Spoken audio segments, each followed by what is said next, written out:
meus amigos, então vamos dar continuidade à nossa disciplina de Direito Civil 7, continuando então a falar aí sobre agora codicilo e disposições testamentárias. Na última aula, então, nós tratamos aí das espécies, que seriam as espécies ordinárias, né, de testamentos. Vimos então o testamento público, o testamento cerrado e o testamento particular. Vimos todas as suas regras, alguns posicionamentos do Superior Tribunal de Justiça sobre o seu funcionamento. E hoje, então, nós começamos a falar aqui sobre uma espécie de declaração de última vontade, né, também aí de um negócio jurídico de última vontade, mas que não é exatamente um testamento, que você então pode deixar, né, legar algum bem seu para determinadas pessoas, mas não precisa de todas as formalidades próprias do testamento. Você tem então um método mais simples para deixar para determinadas pessoas esses bens, mas com algumas limitações. E essa situação é o chamado codicilo, que está aí previsto no nosso Código Civil a partir do artigo 1881 ao 1885. Vamos então dar uma olhada aí no 1881 para entender o seu funcionamento. Então, vamos lá. Aqui. Opa. Aqui. Vamos lá. Ó, 1881. Toda pessoa capaz de testar poderá, mediante escrito particular seu, datado e assinado, fazer disposições especiais sobre o seu enterro, sobre esmolas de pouca monta a certas e determinadas pessoas, ou, indeterminadamente, aos pobres de certo lugar, assim como legar móveis, roupas ou joias de pouco valor de seu uso pessoal. Então, pessoal, essa ideia aqui do codicilo, né? Veja que é mais simples do que um testamento, simplesmente porque nós estamos diante de uma situação em que se deixa bens de valor reduzido. E aí, para situações específicas, seja esses bens pequenos, de pouco valor, para pessoas conhecidas, seja aí em questões de caridade, ou até mesmo você pode deixar essa parte do seu patrimônio para cuidar das despesas que haveria aí com o seu velório, com o seu enterro, né? Então veja que o codicilo ele tem aí um funcionamento aí um pouco um pouco menos abrangente do que como funciona com o testamento. Agora veja que, embora seja mais simples, não significa que o codicilo não tenha requisitos. E aqui nós temos então os requisitos já trazidos pelo artigo 1881. O primeiro deles é que a pessoa que está aí então elaborando, né, redigindo o codicilo, ela precisa ter capacidade, né? Tanto que o dispositivo no início fala toda pessoa capaz de testar. Então ela precisa ter essa capacidade, né? Ela precisa ter aí, como a gente falou, dentro de capacidade ou então até mesmo legitimidade para poder aí elaborar um testamento. Então se equipara com aquela capacidade de testar. Segundo, precisa ser um escrito particular próprio. Como assim um escrito particular próprio? A própria pessoa que está instituindo o codicilo é que deve redigir o documento. Ou seja, não pode fazer com que terceira pessoa redija esse documento, mas somente a própria pessoa que está aí então fazendo o codicilo. Só ele mesmo pode, tá? Aqui, tradicionalmente, se entende que deveria ser aí manuscrito. Mas isso porque as opiniões dadas à época, né, não levavam em consideração alguns avanços tecnológicos que nós temos hoje. Afinal, nem existia esse avanço tecnológico atual. Então, a doutrina mais moderna, né, nossa doutrina contemporânea, aí estende essa ideia do escrito particular aceitando que seja também o escrito, né, por meio de computador, por aí, se for o caso ainda, máquina de escrever, que não precisa ser feito à mão o codicilo. Basta que tenha sido a própria pessoa e que ela assine ao final, que nós já vamos ver essa questão, tá? Além disso, e se o codicilo tiver mais de uma página, né? Tendo mais de uma página, a doutrina contribui aí, dizendo que cada uma das páginas deve estar aí vistada ou assinada por aquele que está fazendo o codicilo, tá? Então, o que importa é que seja a própria pessoa fazendo este codicilo e não terceira pessoa. Próximo requisito, que está também no artigo 1881, que esteja datado e assinado. Veja que já é diferente do que acontece com o testamento, que precisa de testemunhas. No caso do codicilo, você então não precisa das testemunhas, basta estar datado e assinado pelo aquele que está então elaborando o codicilo. E veja, aqui, se tiver mais de uma página, como eu acabei de falar para vocês, todas elas também aí datadas e assinadas ou vistadas, tá bom? Por contribuição da doutrina. Daí então, o objeto do codicilo são essas exposições aí especiais de pouca monta, né? Seriam aí então com transferências aí de transmissão de valores que são valores pequenos. Como aferir valor pequeno? Aqui é uma ideia relativa. Não dá para você criar uma regra geral. E por quê? Porque o que pode ser pouco para uma pessoa pode ser muito para outra. Vai depender do total do seu patrimônio. Então, o juiz deve verificar no caso concreto, né? Então, caso a caso, se aquele valor colocado no codicilo é um valor de fato de pouca monta, reduzido perto de toda a universalidade de bens e que pode então ser encarado como codicilo, tá? Se quiserem pelo menos aí um guia para saber qual que seria o valor aí do codicilo, né? O professor Washington de Barros Monteiro trazia na sua doutrina que seria por volta de até 10% do patrimônio. Mas isso, veja, é entendimento doutrinário, não significa que precisa ser de até 10%. Né? Então, o juiz precisa verificar para dar uma decisão, aquela que seria justa no caso, para não prejudicar quem seriam os herdeiros e legatários aí dessa pessoa, tá bom? Muito bem. Então, daí depois, sobre os objetos em si, além do seu valor econômico, né, de quanto que eles se expressam, veja que o código ele acaba dando um rol aí exemplificativo, né? Então, disposições especiais sobre enterro, esmolas de pouca monta para certas determinadas pessoas ou até indeterminadamente a pobres, né? Ou daí ele fala assim como legar móveis, roupas ou joias de pouco valor de seu uso pessoal. Então, aqui é bastante indeterminado, né, ao que poderia ser deixado como codicilo, tá?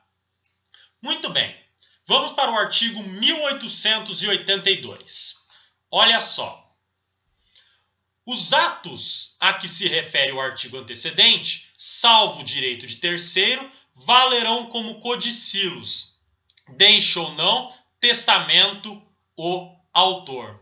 Aqui o artigo, então, 1882, ele está simplesmente deixando bem claro que é possível haver convivência pacífica entre um testamento e um codicilo. Ou seja, pode uma pessoa deixar testamento e codicilo simultaneamente, né? Então, não quer dizer aí que o testamento obrigatoriamente, né, sobrevindo, sendo superveniente ao codicilo, ele está revogando. Por quê? Esse testamento, ele pode confirmar o codicilo, tá? E isso a gente acaba ligando já à ideia do artigo 1884.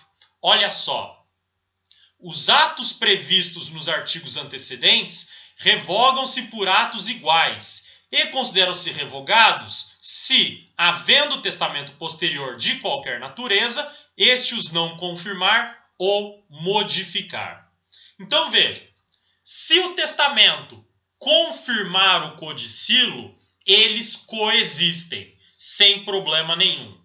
Se o testamento modificar o codicilo, prevalece aquilo que está no testamento.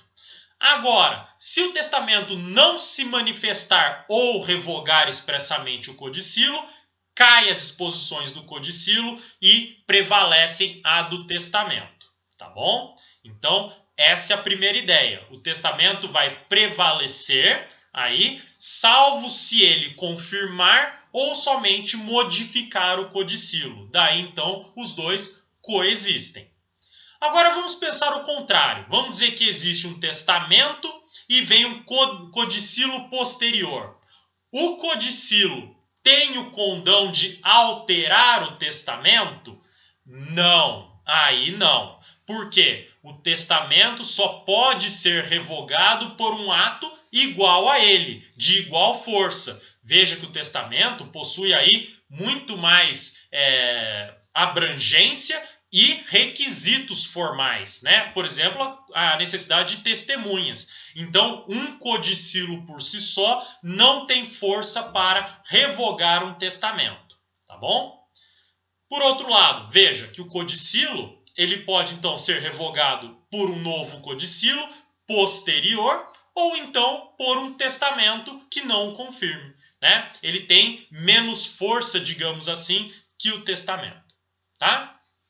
Aí nós entramos naquela discussão que eu trouxe para vocês responderem aí com validação da presença na última aula, né? O que seria a cláusula codicilar e se ela é admitida no direito brasileiro? E a cláusula codicilar, veja, é aquela que vai dispor que se um testamento não contiver aí os requisitos, as formalidades próprias, ele for considerado inválido, que ele seja considerado codicilo, né? Então, é aquilo lá. Não pode admitir aquele documento por falta de requisitos formais, tal, substanciais aí, como testamento. A cláusula diz que, se isso ocorrer, que seja admitido como codicilo. Isso é possível dentro do direito brasileiro? A doutrina diverge. Silvio Rodrigues, por exemplo, vai dizer que não é possível, que a cláusula não foi admitida dentro do nosso direito. Agora, por outro lado, Pablo Stolze, por exemplo, com o Rodolfo Pamplona, eles vão dizer que sim, que é possível ter cláusula codicilar no nosso direito brasileiro. E por que ele diz que é possível? Porque precisa aí observar a intenção sempre do testador, a vontade do testador. Aquele princípio que nós trabalhamos na última aula, sobretudo quando eu estava falando das espécies, né, de testamentos ordinários, de sempre respeitar a vontade do testador. Então, não que a cláusula em si ela esteja produzindo efeitos, mas que veja, se o testamento não pode ser aceito como testamento, mas cumpre todos os requisitos de um codicilo, então admita ele como codicilo. E veja, quando eu estou falando cumprir todos os requisitos, um deles seria o testamento somente dispor de bens de pouca monta, né? Ou então, pelo menos, aproveitar parte daquilo que supostamente seria um testamento, né, naquilo que ele faz disposições de pouca monta, sendo nulo tudo aquilo que foi trazido, né, que tem um impacto grande no monte partível, né, em toda a herança do falecido. Então veja que nós temos aí essas duas visões. Eu pessoalmente sou mais favorável à visão aí dessa admissão da cláusula codicilar no cumprimento da vontade do testador. Então, nas circunstâncias aí em que é possível haver essa transformação, essa admissão, eu pelo menos sou favorável, né? Que se cumpra a vontade aí legítima, a vontade perfeita aí trazida pelo falecido, né? Que eu acredito que é uma forma aí de prestigiar também a sua última vontade, tá? Mas fica o registro aqui das posições também contrárias, tá bom? Muito bem, vamos então retornar aqui ao artigo 1883. Olha só. Pelo modo estabelecido no 1881, poder-se-ão nomear ou substituir testamenteiros. E o que são os testamenteiros? Pessoal, testamenteiros são aqueles aí que são instituídos pelo testador, tá? Para fazer aí a administração ou até mesmo dar cumprimento, até melhor dizendo, ao testamento. Então veja, o testador, ele verificando, talvez aí pela questão de complexidade do seu testamento ou por uma razão de confiança, nomeia uma pessoa ou até mais de uma pessoa para que elas, de maneira conjunta ou separadas, que elas deem cumprimento às disposições aí de última vontade ao testamento, tá? As questões sobre o testamenteiro, sobre essa figura, o que ele pode fazer, o que ele não pode, estão no artigo 1976 a 1990 do Código Civil, tá? Então eu recomendo dar uma leitura aí, ainda que por cima, só para vocês verem o funcionamento aí dessa figura do testamenteiro. Mas entendam o que é isso. É alguém, então, que vai ficar incumbido de dar cumprimento às disposições de última vontade. Se podemos fazer aí uma certa comparação, ainda com boas diferenças, pense naquele que é o inventariante, né? Que vai, então, aí cuidar de todo o processo de inventário, da partilha, ficar responsável por isso. Né? Como se fosse um administrador aí da herança.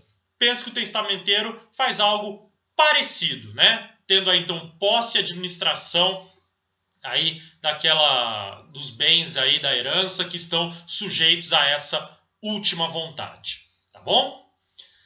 E vamos para o artigo 1885. Olha só. Se estiver fechado o codicilo, abrir-se-á do mesmo modo que o testamento cerrado.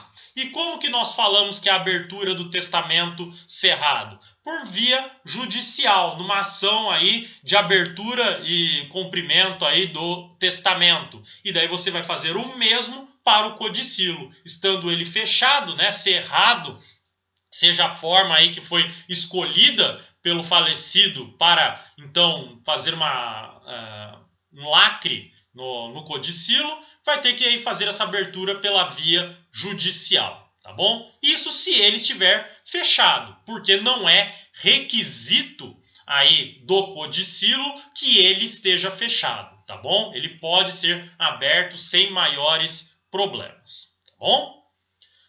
Pessoal, a nossa próxima matéria aqui, que nós temos, são os chamados testamentos especiais ou testamentos extraordinários, tá? Eu não vou me ater aos detalhes desses testamentos, porque eles são muito específicos, tá? Eles aí se ocupam a pessoas especiais, a pessoas muito determinadas e que não é aí a regra geral. Então eu aconselho vocês que, para fins de formação própria, né, que vocês façam a leitura. Se porventura vier alguma dúvida sobre esses dispositivos, daí vocês me informam, postem lá a dúvida lá no AVA que eu esclareço, tá? Mas são dispositivos bem simples, bem diretos, bem fáceis de entender e se aplicam aí a um grupo determinado aí de pessoas, né? Então olha só quais são só os testamentos especiais para nós partirmos para a próxima matéria. Olha só, são testamentos especiais conforme o artigo 1886, o marítimo, o aeronáutico e o militar. Ou seja, as três espécies de testamento se aplicam aí aos membros das Forças Armadas, em situações aí especiais, específicas, sobretudo quando eles estão em atuação, né? Eles estão aí então aí chamados a atuar na defesa nacional, estão servindo efetivamente. E daí nessas circunstâncias eles podem fazer esses testamentos considerados especiais. E veja que o 1887, que eu já comentei com vocês, diz que não se admitem outros testamentos especiais além dos contemplados neste código, tá? Então, testamento especial, somente os do Código Civil, tá bom? Muito bem, pessoal. Então, passando aí por esses dispositivos, que vai do 1888 ao 1896, nós começamos agora a estudar disposições testamentárias, que estão aí entre o 1897 até o 1911. E quando falamos de disposições testamentárias, nós estamos aqui tratando das questões de nomeação de herdeiro ou legatário. Quem pode, como pode, quando pode, quais os efeitos, né? Quais são aí as peculiaridades na sua nomeação. É isso que a gente vai tratar aqui nessa parte de disposições testamentárias, tá bom? Então vamos começar lá. 1897, olha aí, diz o seguinte, que a nomeação de herdeiro ou legatário pode fazer-se pura e simplesmente sob condição, para certo fim ou modo, ou por certo motivo. Vamos aqui destrinchar esse dispositivo? Olha só, quero fazer então um testamento. E para fazer o testamento eu preciso nomear pessoas para serem meus herdeiros aí, ou legatários. Muito bem, como que eu posso fazer essa nomeação? Eu posso nomear pura e simplesmente, ou seja, eu falo, fulano de tal deve receber tal bem meu, ponto final. Eu posso impor uma condição para que seja nomeado, e aqui falamos sobretudo na questão da condição suspensiva, que aqui faz mais sentido, digamos assim, embora possa falar também de condição resolutiva, tá? Então, será aí, receberá determinado bem fulano de tal, se ele se formar na faculdade de direito. Pronto, coloquei uma condição suspensiva para aquele herdeiro ou legatário, para ele se tornar herdeiro legatário. Depois, tem para certo fim ou modo. E aqui, quando fala para certo fim ou modo, é a imposição da cláusula lá de encargo, cláusula de modo, né? Ou seja, impondo um ônus para aquela pessoa que, para que ela seja nomeada herdeiro legatária, ela precisa cumprir aquele ônus, né? Então, a imposição naquilo que a gente já estudou lá em Direito Civil 2 do funcionamento do encargo, o qual eu remeto para vocês todas aquelas explicações sobre essa cláusula acidental do negócio jurídico, tá bom? Então veja, condição é possível também, né? Além da nomeação pura imediata, pode ser por condição e pode ser por encargo. E daí, no final do dispositivo, que ele fala ou por certo motivo. E aqui não se remete a um instituto jurídico especificamente, mas você pode declarar o fundamento do porquê você está nomeando alguém como aí testamenteiro, né? Como aí então beneficiado, testamentário, né? Como beneficiário aí do testamento. Por quê? Eu posso falar assim, deixo determinado bem a fulano porque ele no final da vida cuidou de mim. Porque ele uma vez salvou a minha vida quando eu sofri um acidente. E assim vai. Você então determina um certo motivo. Então veja, formas aí de nomeação. Pura e simplesmente, impondo uma condição, impondo um encargo ou então por um certo motivo. O que está faltando aqui de cláusula acidental que a gente já trabalhou lá em Direito Civil 2? Está faltando o termo. E por que não falo o termo? Porque o termo, ele é, em regra, vedado.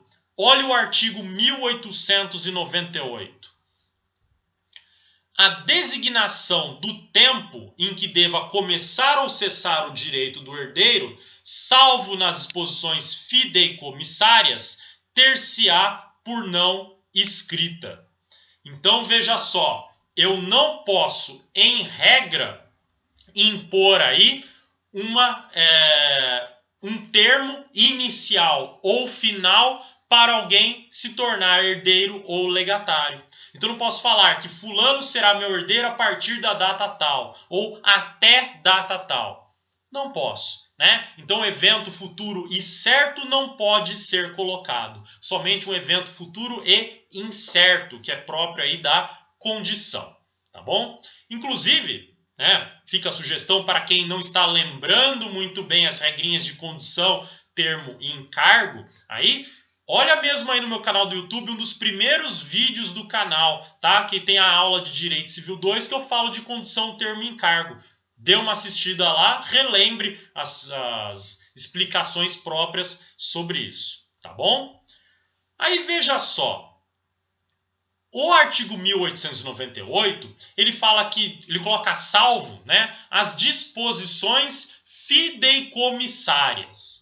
E o que são disposições fideicomissárias? Isso vocês vão encontrar lá na parte de substituição fideicomissária, que está no artigo 1951 a 1960 do Código Civil, que funciona da seguinte maneira. O testador, ele institui alguém como herdeiro ou legatário. Mas veja, ele diz que essa herança não vai ser transmitida a esse herdeiro ou legatário, mas vai ser transmitida a um fiduciário, uma terceira pessoa, que vai ter o direito por um período sobre aquele bem e que, havendo a resolução desse direito por questão aí de tempo, por uma condição ou pela própria morte, né, esse bem é transmitido para o herdeiro ou legatário originário. Então veja, ao invés de fazer a transmissão aí imediata para um herdeiro ou legatário, eu passo para um fiduciário, que enquanto não cumprida aquela condição, aquele termo, ou até a questão da morte em si, podendo ser envolvido aí no caso, né, não é transmitido para o herdeiro principal, aquele que eu gostaria de transmitir o bem. Né? Então eu deixo com o fiduciário até que ocorra o implemento da condição, a ocorrência do termo ou a morte do fiduciário e se transmite para o herdeiro ou legatário. Tá? Só para ficar fácil, olha o artigo 1951. Olha aí. Fala então da substituição fideicomissária. Né?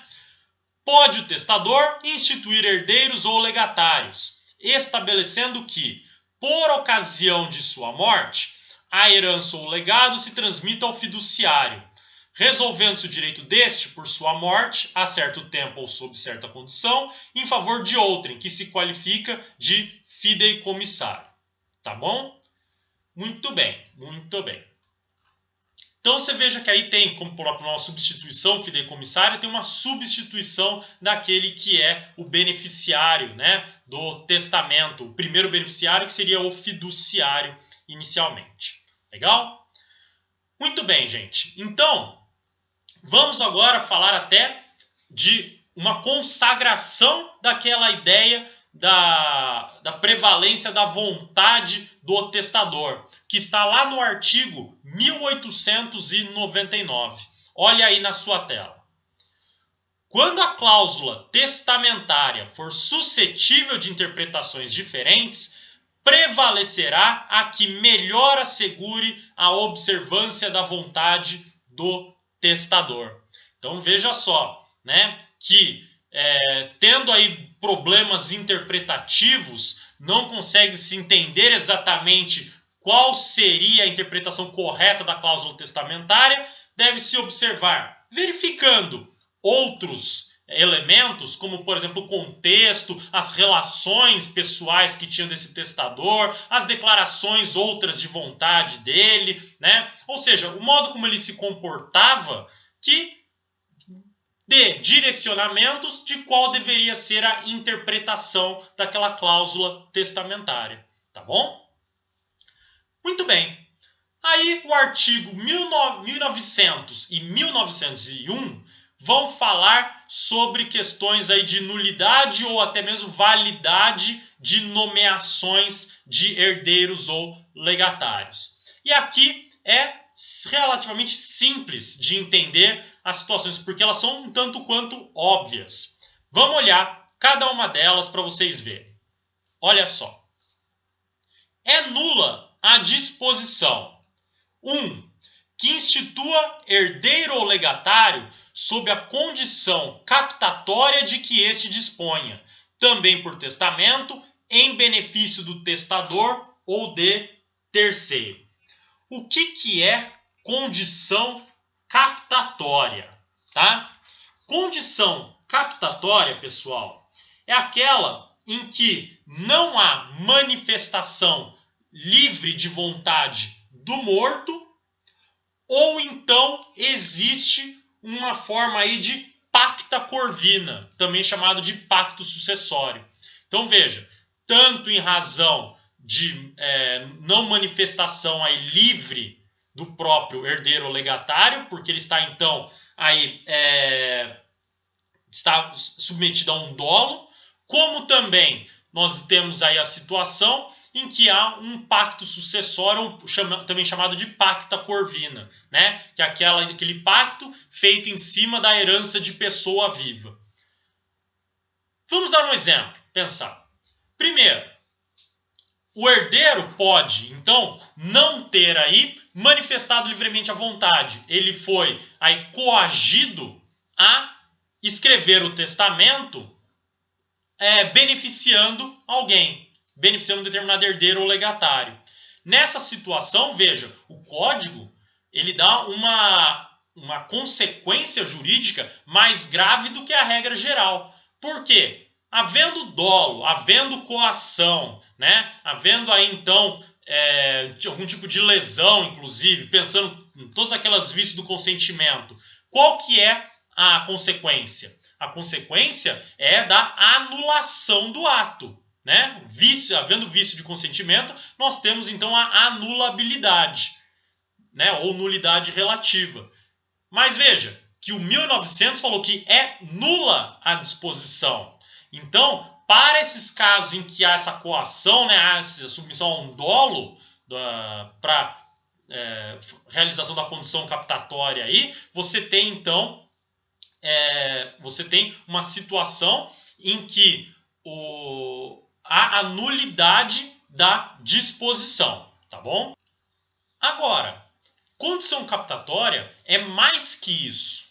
Ela consegue ser mais que isso. Por quê?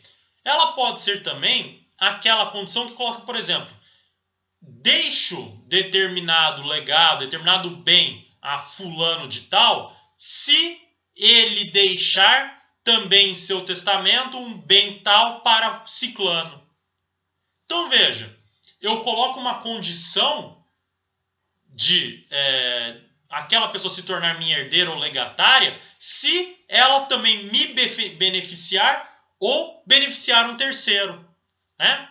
Isso aí, tendo essa condição captatória, a disposição ela é nula. Você não pode então condicionar a condição de herdeiro ou legatário a que este também institua alguém como seu herdeiro ou legatário, tá bom? Então o inciso 1º traz essa vedação na condição captatória também. Então seja a questão aí do dolo, que eu falei para vocês, seja essa situação aí de, vamos dizer, troca entre aspas de favores, né? Que isso aí é nulo, né? Isso aí é ilícito.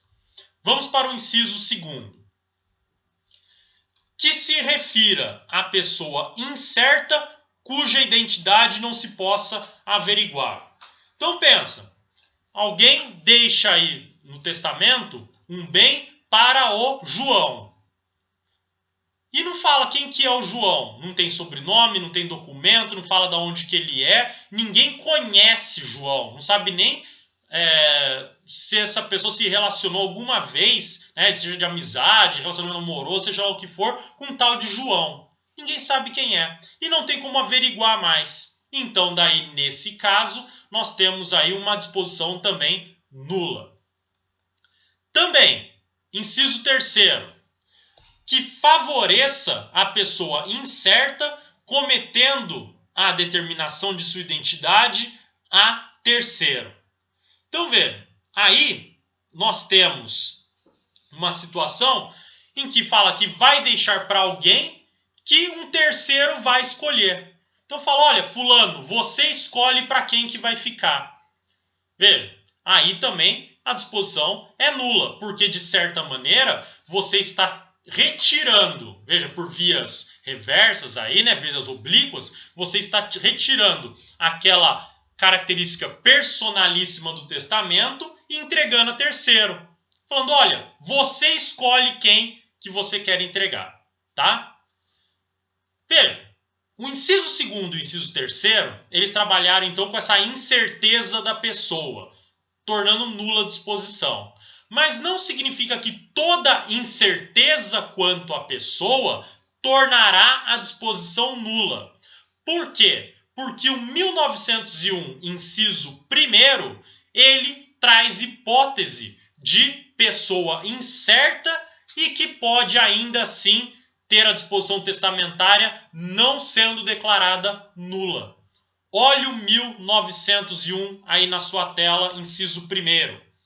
Valerá a disposição em favor de pessoa incerta que deva ser determinada por terceiro dentre duas ou mais pessoas mencionadas pelo testador, ou pertencentes a uma família, ou a um corpo coletivo, ou ao estabelecimento por ele designado. Então veja que aqui a incerteza, né, a indeterminação da pessoa, ela não é tão grande, tão absoluta quanto haveria nas hipóteses do inciso 2º e 3º do 1900. Por quê? Porque aqui eu estou falando de pessoa incerta que vai ser determinada por terceiro, mas restrita a grupos específicos. Então veja, eu falo, o terceiro vai decidir que se quem vai receber é João ou Maria. Então, veja, ele está aí determinando quem é, mas eu pré-determinei duas pessoas ou até mais. Ou então eu falo, alguém da família tal. Então, veja, alguém lá da família do José Eduardo. Daí coloca lá, alguém da família. Ou um corpo coletivo, por exemplo, alguém que pertença a uma associação, ou a uma fundação, ou então a uma sociedade empresária. Alguém aí que vai ser determinado. Pronto, ele vai falar aí, eu quero que seja beneficiado alguém aí que trabalha lá na Pernambucanas de Campinas da rua tal. Pronto. Aí você tem um estabelecimento designado, né? Aí e o terceiro vai determinar essa pessoa. Pronto, você tem uma determinação maior. Legal? Vamos para o inciso 4º, que deixa arbítrio do herdeiro ou de outrem fixar o valor do legado. E por que aqui você tem essa nulidade da disposição? Veja, primeiro, literalmente, fixar o valor do legado. Você não pode falar que uma pessoa vai dizer qual que é o preço, qual que é o valor, né, transformado em pecúnia daquele bem, daquele legado. O que é um absurdo, porque daí a pessoa vai dispor aí de forma que pode favorecê-la em detrimento dos demais, respeitando a legítima, entre aspas, aí, né, só para que ele consiga receber o bem. Por outro lado, quando fala valor do legado, não entenda simplesmente um bem determinado, porque o legado pode ser um conjunto de bens. Então, aqui também falar o valor do legado é falar aí também a composição desses bens. Fala, olha, deixo para fulano e ele vai fazer a divisão do como ele quer, né? Aí que seja composto o seu legado. Isso também não pode, porque, de novo, você está afastando aquela característica por vias oblíquas, né, vias reversas aí, você está afastando a natureza personalíssima do testamento, deixando que terceiro trate dele, tá bom? E o inciso 5º, que fala que é nula disposição, que favoreça as pessoas a que se referem os artigos 1801 e 1802. E quem são essas pessoas do 1801 e 1802? São aquelas lá que não possuem vocação hereditária, aquelas que não podem ser nomeados herdeiros nem legatários, que nós estudamos lá no início do semestre, quando estávamos ainda nas aulas presenciais. Por exemplo, As testemunhas do testamento não podem aí ser nomeados herdeiros nem legatários. Aquele que escreveu o testamento, tampouco seus parentes, né, o cônjuge, o companheiro, ascendentes, irmãos. Não pode aí o próprio tabelião que fizeram ou então aprovar o próprio testamento. E assim vai. Essas pessoas, então, elas aí também não podem estar como aí pessoas beneficiadas pelo testamento, tá bom? Muito bem, vamos ver aqui o 1901, inciso 2º, que faltou aqui, né?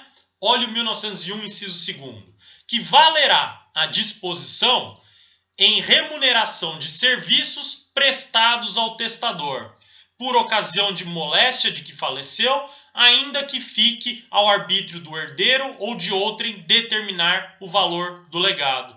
Então veja que aqui é uma maneira de você criar uma certa exceção ao inciso 4º. Para aquela pessoa, então, que cuidou dele nos últimos momentos de vida, que cuidou aí no momento em que ele estava doente, né? O testador pode deixar que um herdeiro, né, ou uma outra pessoa, por exemplo, um testamenteiro, uma terceiro qualquer, que ele determine um valor do legado em favor dessa pessoa aí que cuidou dela, como se fosse uma forma de remuneração, tá bom? Isso é possível conforme o 1901, inciso 2º, certo? Muito bem. Vamos pensar também aí agora sobre uma outra forma de disposição testamentária. Porque muitas pessoas, por questões sociais, por questões aí de caridade, costumam deixar parte do seu patrimônio para instituições de caridade em favor de pessoas pobres, né, pessoas carentes e tudo mais. Como que isso funciona? Né? Aí nós temos o artigo 1902, que traz algumas regras sobre essa questão. Olha só o 1902. A disposição geral em favor dos pobres, dos estabelecimentos particulares de caridade ou dos de assistência pública, entender-se-á relativa aos pobres do lugar do domicílio do testador ao tempo de sua morte, ou dos estabelecimentos aí citos, salvo se manifestamente constar que tinha em mente beneficiar os de outra localidade. Então veja, se não tiver uma disposição específica falando que quer beneficiar tal estabelecimento de caridade, tais pessoas aí que estão atendidas pela assistência pública, entende-se que são aquelas do lugar do domicílio do testador. Então, veja que 1902 traz como se fosse uma regra geral para o código, aí, para o testamento, que não havendo disposição específica sobre a localidade, entende-se que é do domicílio do testador.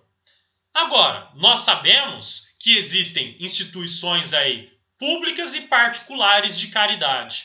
E se nem isso foi determinado pelo testador, e na mesma localidade tem instituições particulares e públicas, aí o parágrafo único vai resolver esse problema, dizendo aqui, olha só, que nos casos então desse artigo, as instituições particulares preferirão sempre as públicas. Então, aí trata-se primeiro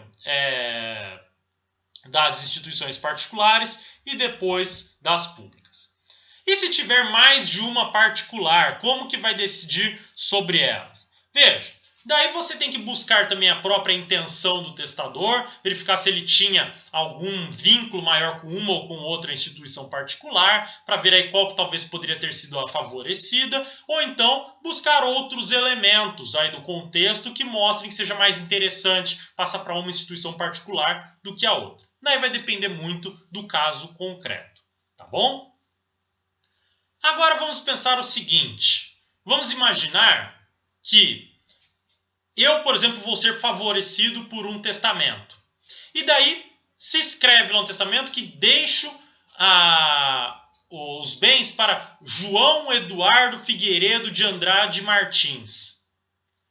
Daí falam, bom, João Eduardo, não tem nenhum João Eduardo que se conheça, né? Então, Está aqui uma nomeação errada. Se é uma pessoa, então, indeterminada porque não tem identidade, então é nula a disposição.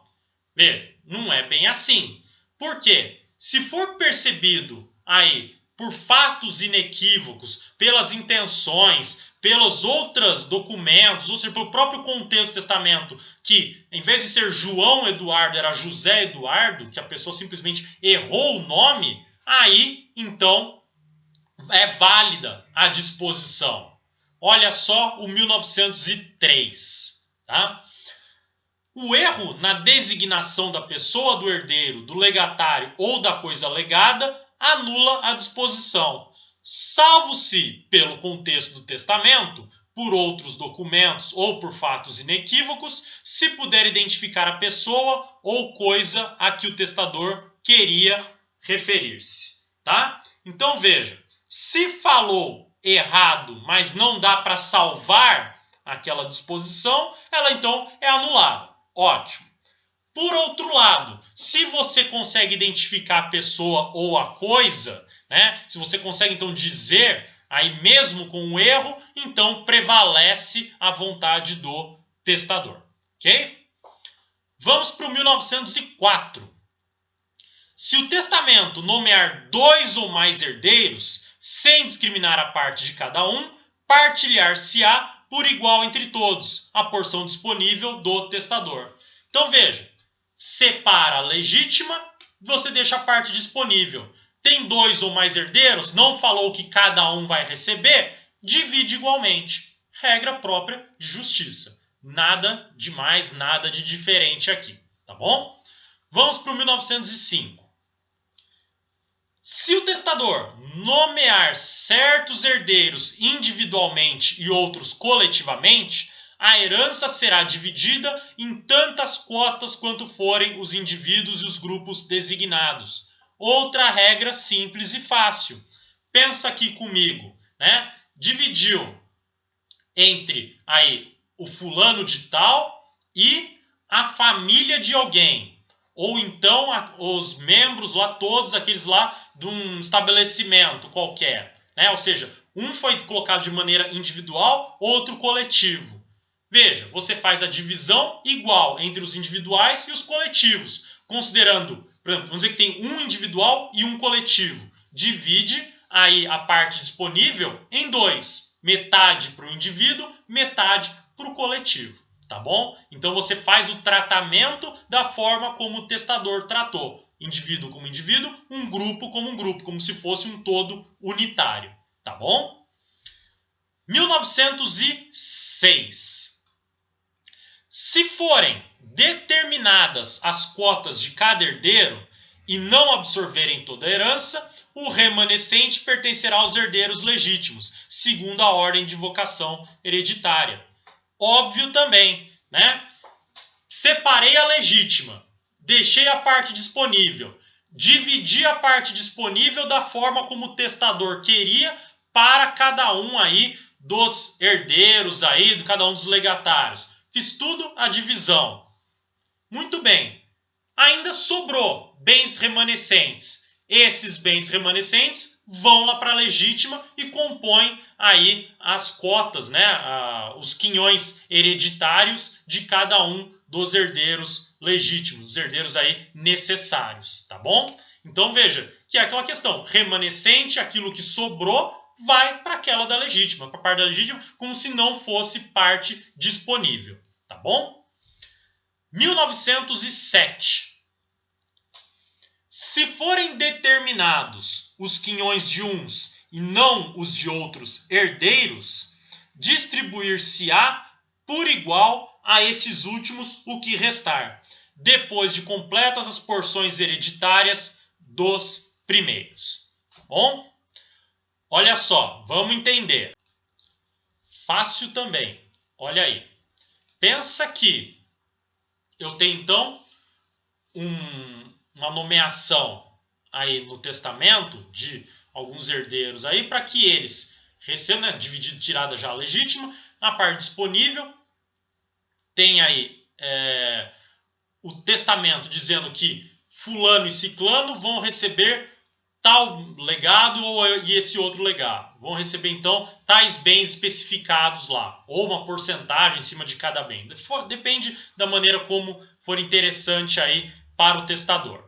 E para o João e para Maria, além do fulano e do ciclano, né, só fala que eles serão aí, eles somente receberão a parte que não for aí, que a parte for disponível, que não for parte da legítima.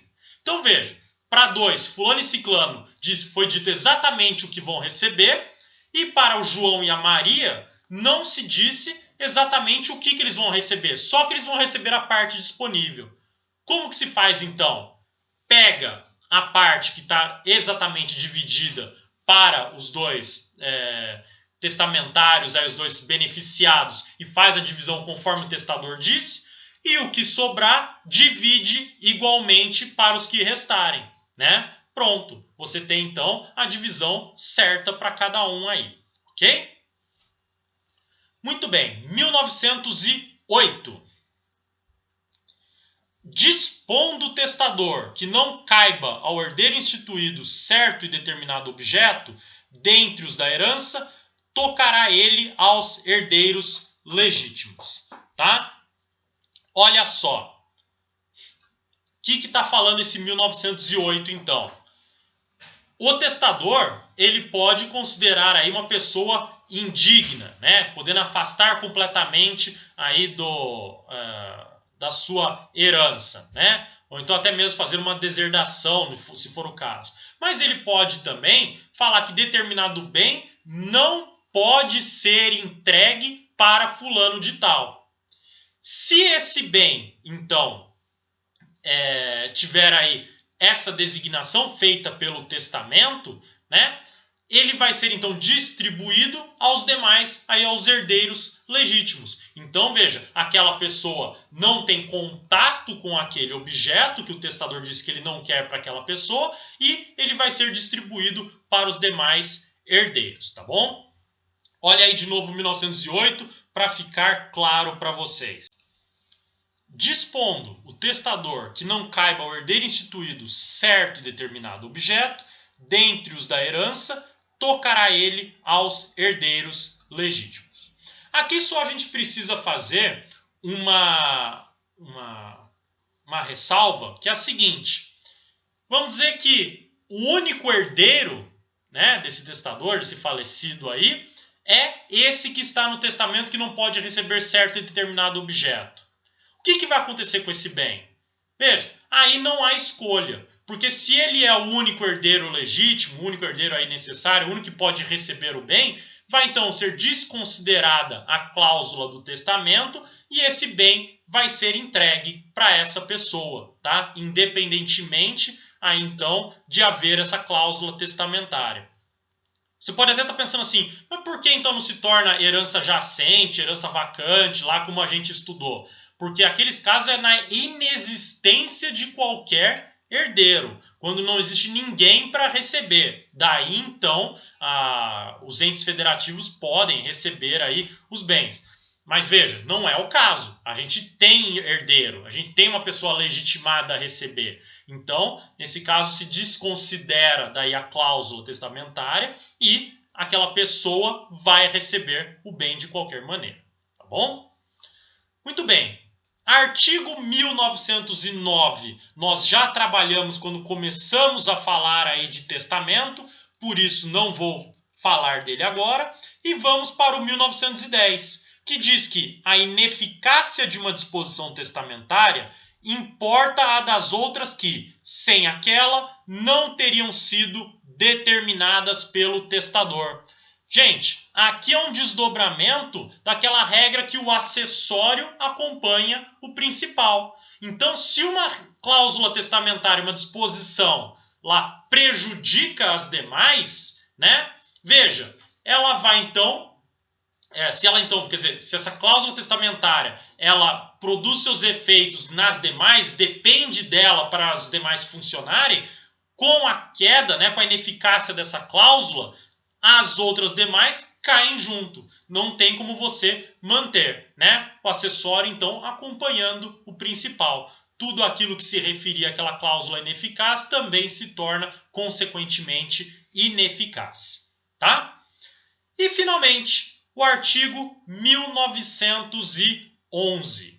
1911 diz o seguinte, que a cláusula de inalienabilidade imposta aos bens por ato de liberalidade implica impenhorabilidade e incomunicabilidade. Vamos destrinchar esse 1911, que eu inclusive já fiz também referência a ele no começo do semestre, né, nas aulas ainda presenciais, e aqui só retomo algumas questões importantes. Que veja, cláusula de inalienabilidade. O que significa inalienabilidade? Que a pessoa não pode dispor daquele bem, ele não pode ser alienado. E veja, dentro da cláusula de inalienabilidade, há a impenhorabilidade, ou seja, não pode ser objeto de penhora, não pode ser penhorado esse bem, assim como há a incomunicabilidade, ou seja, não pode aí, então, esse bem ter aí um condomínio na sua propriedade, né? A sua copropriedade não é possível. Então, mesmo que, por exemplo, haja aí o casamento dessa pessoa, né, num regime que impõe a comunicação dos bens, esse bem ficará aí afastado, porque ele é incomunicável em razão da cláusula de inalienabilidade. Então, no momento em que eu faço uma disposição testamentária deixando a alguém um determinado bem, eu posso impor a ele essa cláusula de inalienabilidade, pelo motivo que eu encontrar aí pertinente. Que eu posso achar que a pessoa, então, ela não tem controle sobre os próprios bens, sobre o próprio patrimônio, eu tenho medo que ela, então, se desfaça desse bem, e em razão de ser aí uma preservação por questão aí histórica, familiar, né, sobretudo de proteção desse bem que foi passado por gerações, pode ser aí uma questão justamente de inalienabilidade para a pessoa ter uma garantia de um mínimo de patrimônio para a sua vida, né? E assim vai. Vai depender aí da vontade do testador. O que importa é que, havendo cláusula de inalienabilidade, ela está então aí trancando, digamos assim, impedindo que haja alienação desse bem. Mas isso, para sempre, não há nenhuma hipótese, nenhuma exceção em que possa haver essa alienação desse bem? Veja que o parágrafo único abre essa exceção e nós já trabalhamos isso, né, também no começo do semestre. Olha o parágrafo único. No caso de desapropriação de bens clausulados ou de sua alienação, por conveniência econômica do donatário ou do herdeiro, mediante autorização judicial, o produto da venda converter-se-á em outros bens, sobre os quais incidirão as restrições postas aos primeiros. Então veja só, por vezes pode-se fazer necessário que um bem seja alienado, por exemplo, questão de conveniência econômica. A pessoa que é o proprietário está passando dificuldades financeiras. Ou então, a pessoa que é proprietária está vendo que o bem está decaindo e que não tem por que mantê-lo. Nessa situação, a pessoa pode pedir autorização judicial para o levantamento dessa cláusula de inalienabilidade, para que então o bem se torne alienável. Mas o produto dessa venda, ou seja, o bem que vai então ser convertido, porque veja que ele vai então, ao invés de ser aí uma casa, aquela casa especificada agora vai se tornar outra casa, outro carro e assim vai, ou seja, o bem que vai haver essa conversão, ele também se tornará inalienável, tá? Então veja que a autorização judicial vai permitir a alienação para que esse bem se converta em outro.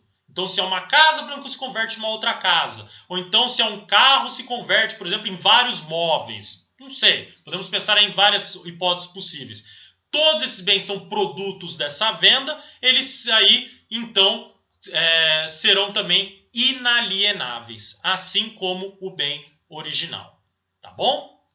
Pessoal, era isso então que eu tinha para falar na nossa aula de hoje e continuamos a matéria na próxima aula então. tá bom? Sobre outros temas aí do direito das sucessões. Qualquer dúvida, vocês já sabem bem, é só perguntar lá no fórum do AVA que eu respondo prontamente, tá bom? Muito obrigado a todos e até a nossa próxima aula.